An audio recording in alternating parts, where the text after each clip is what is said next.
കടമെടുപ്പിൽ കേന്ദ്രം തുടരുന്ന ഞെരുക്കൽ സമീപനം സംസ്ഥാനത്തെ വലയ്ക്കുന്നു. കടമെടുപ്പ് പരിധി നിശ്ചയിച്ച ശേഷവും പല കാരണങ്ങൾ പറഞ്ഞ് കടമെടുക്കുന്ന തുകയിൽ കുറവ് വരുത്തുന്നത് അംഗീകരിക്കാനാകില്ലെന്ന നിലപാടിലാണ് ധനവകുപ്പ്.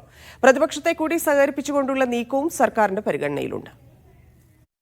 ഈ വർഷം കേരളത്തിന് കടമെടുക്കാൻ നിശ്ചയിച്ച പരിധി 40,848 കോടി രൂപയാണ്.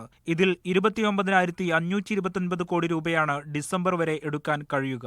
എന്നാൽ ഇതിലും പിടിച്ചു കേന്ദ്രം. പൊതുമേഖലാ സ്ഥാപനങ്ങൾക്കും മറ്റും ഗ്യാരണ്ടി നിന്നതിന്റെ പേരിൽ ഗ്യാരണ്ടി റിഡംഷൻ ഫണ്ടിന്റെ ഇനത്തിൽ 3,323 കോടി രൂപ വെട്ടിക്കുറച്ചു.